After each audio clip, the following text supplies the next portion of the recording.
Bienvenido a Relatos Más e Historias Interesantes, conociendo las verdaderas historias de los hechos que han perpetrado los seres humanos durante nuestra existencia en este pequeño planeta. Romanos 3. 23 al 24. Por cuanto todos pecaron y están destituidos de la gloria de Dios, siendo justificados gratuitamente por su gracia, mediante la redención que es en Cristo Jesús. Los crímenes de Charles Sobrag, la serpiente, en la ruta hippie asiática. Este asesino en serie francés mató al menos a una docena de turistas y protagonizó varias fugas de película. A sus 21 años, Teresa recorría con mochila el sudeste asiático anhelando el estilo de vida hippie, quería empaparse de su cultura y pretendía estudiar budismo. Sin embargo, cuando llegó a Bangkok se quedó prendada de un supuesto vendedor de gemas, Charles Sobrag, con el que se citó en un resort fuera de la ciudad. No fue una buena idea porque se trataba de un estafador que pretendía robarle todo su dinero. Durante su encuentro, Sobrag la drogó y después de vestirla con un bikini de flores y de estrangularla, lanzó su cuerpo al mar con la ayuda de un cómplice. Tras este primer asesinato, el apodado como la serpiente cometió al menos una docena más y fue incluido en la lista de los más buscados por la Interpol. Su historia de engaño y huidas vuelve a la palestra a raíz del estreno de la serie The Serpent, de la BBC, y que Netflix emitirá el próximo mes de abril. Seductor nato. Hachand Baonani Gurumukh Charles Sobrag nació el 6 de abril de 1944 en Saigón, Vietnam, durante la Guerra Vietnamita de Independencia de Francia, por lo que tenía nacionalidad francesa. El matrimonio entre su padre, un empresario indio, y su madre, una dependienta vietnamita, no duró mucho. Tras el divorcio, el progenitor abandonó a la familia y, tiempo después, ella rehizo su vida con un teniente del ejército francés destinado en la Indochina francesa. El nuevo marido de su madre adoptó a Charles y se hizo cargo de él, pero cuando la nueva pareja decidió trasladarse a Francia, el adolescente se negó y prefirió continuar viviendo entre ambos países. A partir de entonces, comenzaría su periplo criminal como atracador y ladrón de coches y recibiría su primera condena. La primera vez que el joven entró en la cárcel fue en 1963. Mientras que para algunos presos la estancia en prisión resultaba de lo más incómoda y desapacible, para Charles, dado su carácter encantador y manipulador, supuso todo lo contrario. Esa gran capacidad de seducción le sirvió desde muy joven para camelarse a los funcionarios de prisiones y disponer de determinados privilegios. Félix Descogne, un muchacho rico que trabajaba como voluntario en la cárcel de Poissy, cayó en las redes cautivadoras de Sobrag, se hicieron amigos y lo invitó a mudarse con él en cuanto el delincuente fue liberado. Así fue como el francés aprendió a codearse con la alta sociedad parisina, pero también con los bajos fondos de la ciudad donde cometía robos, atracos y estafas para obtener grandes cantidades de dinero. Su relación sentimental con la parisina Chantal Compagnon también le sirvió para disponer de una cómplice que lo acompañase y cubriese durante sus fechorías. Al término de una de ellas, la pareja decidió escapar hacia Asia y Europa del Este con documentación falsa y continuar allí su carrera criminal. Durante los trayectos entre un país y otro, los ladrones se hacían pasar por turistas, entablaban amistad con otros viajeros y, una vez ganada su confianza, los desplumaban. Después de cada estafa, Charles y Chantal huían a su siguiente destino. Sin embargo, una vez que la joven se quedó embarazada, decidió marcharse a Mumbai para dar a luz a la hija que tenían en común. La ruptura llegaría poco después. Entretanto, Charles empezó a explorar la ruta hippie, también denominada Hippie Trail, en el sudeste asiático, para encontrar nuevos objetivos. A principios de los años 70, este itinerario que comprendía el sur de Europa, Oriente Medio, India y parte de Asia se hizo famoso porque numerosos jóvenes con mochila en ristre realizaban viajes largos en busca de ese estilo de vida. Pero estos turistas desconocían los peligros que había. Además de posibles malhechores, las fronteras y la seguridad eran demasiado laxas. Todo ello propició un aumento de la delincuencia. Una red criminal.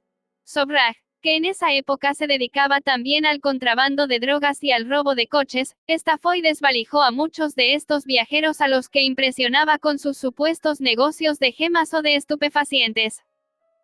Sin embargo, un atraco a mano armada en la joyería de un hotel de Nueva Delhi le llevó directo a prisión, de la que salió bajo fianza en 1973.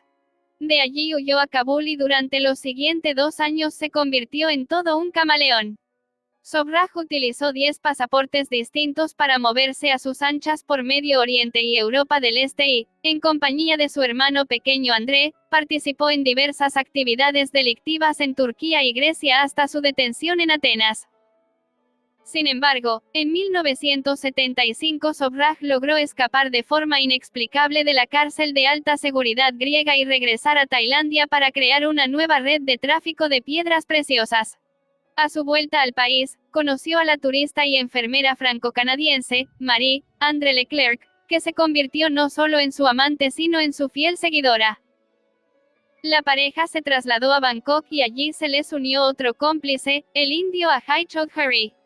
La incorporación de este último supuso un nuevo giro en el modus operandi de Sobraj. No solo engañaría y robaría a los turistas, sino que también los mataría. A partir de ahí, Charles ideó varias formas de captar nuevas víctimas. Una de ellas consistía en que él y Marie-André entablarían amistad con parejas de turistas, les hablarían del negocio de gemas que regentaba el francés y, en cuanto los turistas mostrasen interés en comprar, se les citaría en un lugar apartado para proceder a la estafa y posterior asesinato. Otro método tenía como objetivo seducir a mujeres con la promesa de supuestas gangas en piedras preciosas a las que después drogaba y mataba. La primera víctima de Sobraj cayó bajo el influjo de este segundo modus operandi. Se trataba de la joven estadounidense Teresa Norton, de 21 años, quien en octubre de 1975 viajó a Tailandia para recorrer la citada ruta hippie. Al llegar a Bangkok se topó con un cautivador Sobraj, del que aceptó un encuentro más íntimo en un resort después de que entablasen conversación por la venta de unas gemas. Una vez allí, el francés la drogó, la desnudó, la vistió con un bikini de flores, lo que le valió el sobrenombre de asesino del bikini, y la lanzó al mar con ayuda de su compinche indio. La idea era simular que la mujer se había ahogado mientras nadaba. Después de robarle todas sus pertenencias, ambos criminales huyeron. A partir de entonces, se sucedieron una docena de asesinatos más.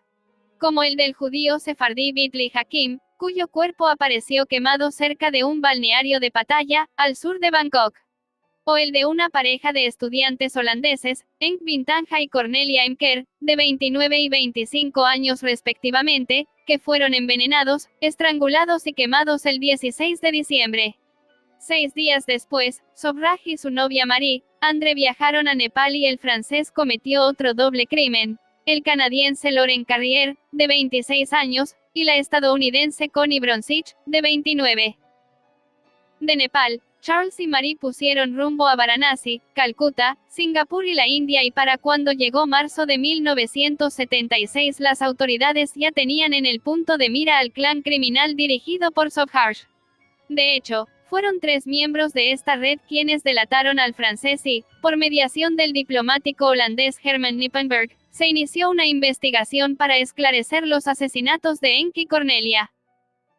Después de registrar la vivienda del francés, la policía encontró suficientes pruebas incriminatorias para detenerlo, documentación de las víctimas, además de todo tipo de venenos, drogas y jeringas. Pero no había ni rastro de Sobraj ni de sus secuaces. Uno de los más buscados. En julio de 1976, el estafador inició otra red criminal con 2 nuevas socias, Barbara Smith y Mary Ellen Eder, en Mumbai. El primer asesinato que perpetraron fue el de Jean-Luc Salomón, al que robaron después de administrarle un fuerte veneno.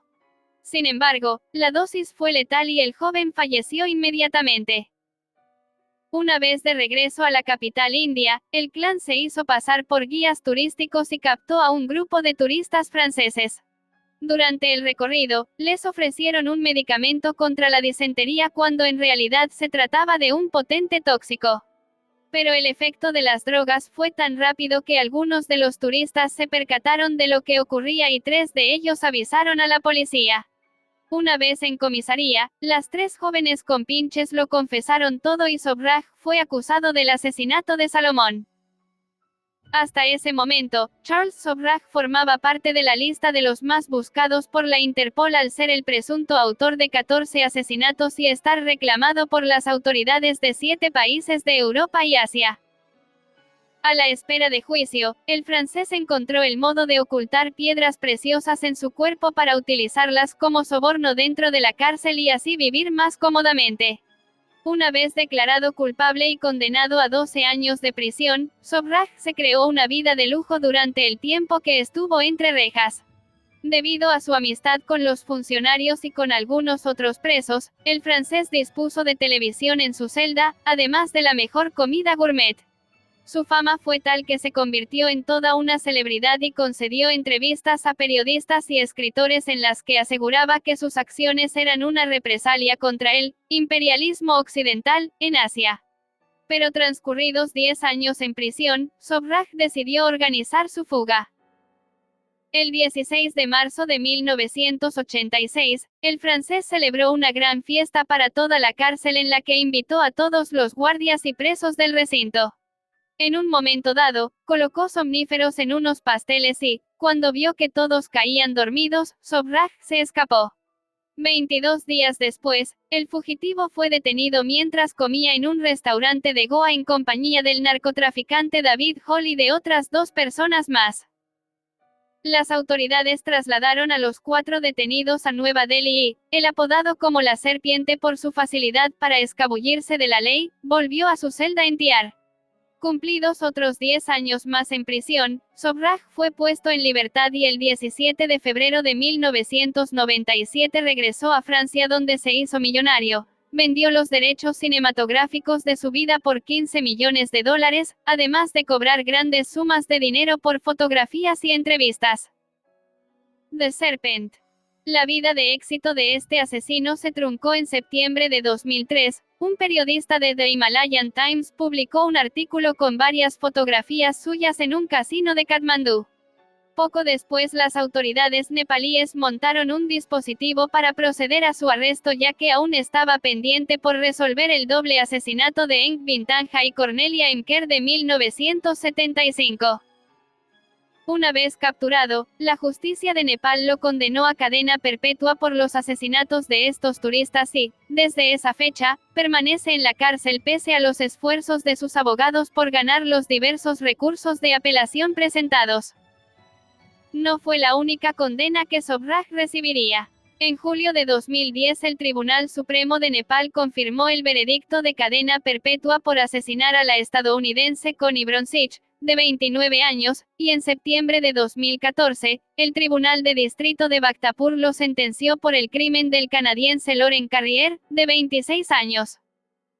En los últimos años, la vida de este asesino en serie logró acaparar la atención del público a raíz de la publicación de 4 libros sobre su figura y del estreno de una película de Bollywood y de varios documentales. De hecho, recientemente la BBC emitió una miniserie de 8 capítulos sobre el francés, que en breve podrá verse también a través de Netflix bajo el título de The Serpent o la serpiente. El 23 de diciembre de 2022, Charles Sobhraj fue liberado de prisión en Nepal después de casi 20 años tras las rejas. Fue trasladado a Francia para someterse a una operación a corazón abierto y quedó en libertad, conforme con la ley nepalesa que permite la liberación de reclusos postrados en cama que hayan cumplido al menos las 3/4 partes de su condena. Las autoridades nepalíes fueron muy cuidadosas y las medidas de seguridad para el traslado de Charles Sobhraj de la cárcel al aeropuerto fueron infalibles. El uso de múltiples convoyes de señuelos, el uso de un doble y la falta de comunicación sobre la ruta tomada por la serpiente, fueron parte del plan para mantener la transferencia lo más discreta posible. Sin embargo, a pesar de este plan bien tramado, Atish Patel, fotógrafo de AFP, logró lo imposible. Fue el único representante de un medio o agencia de prensa que abordó el mismo avión que el asesino en serie. Gracias a los esfuerzos conjuntos de los equipos de la agencia en Asia, Atish pudo obtener las primeras imágenes y comentarios de Sobhraj a un medio de comunicación en años. Esta exclusividad supuso una auténtica primicia para AFP, que una vez más demostró su apuesta por captar y contar las historias más cautivadoras, utilizando todos los medios necesarios. Es interesante hablar con él, es inteligente y está bien informado, entiendo cómo la gente puede sentirse atraída por él, dijo Atish Patel después de su vuelo con la serpiente. Hablamos sobre TikTok, la guerra en Ucrania, la Copa del Mundo e incluso la reciente reprimenda de Xi Jinping a Justin Trudeau por supuestas filtraciones. Sobrag no rehuyó la conversación con el periodista de AFP, entre otras cosas, habló sobre la televisión de 24 pulgadas con 285 canales en su celda en Katmandú y el acceso ocasional a un teléfono celular, una ventaja que no tenían los demás presos. Sin embargo, tuvo menos que decir sobre los numerosos asesinatos y tentativas de asesinato por los que ha sido acusado y, en algunos casos, condenado. Algo que aseguró es su inocencia. Le explicó a Atish que no le gusta que lo llamen asesino en serie, y afirmó que tiene la intención de demandar a la BBC y a Netflix, particularmente después de ver partes de la exitosa serie, The Serpent, que no le gustó. Ahora centrará su energía en una cosa, limpiar su nombre. Todos los asesinos se dejan llevar por el enemigo de nuestras almas llevando a cabo su propósito que es la destrucción del ser humano. Como persona consciente de lo que nos rodea debemos siempre buscar de Dios. Y cuando llegue en pensamiento de hacer maldad debemos clamar a Cristo para que nos liberte de todo mal. Sea sabio y prudente, busque de Dios. Él es el único que tiene la respuesta a todas las inquietudes humanas. Gracias por mirar mi contenido, nos vemos en la próxima con nuevo material.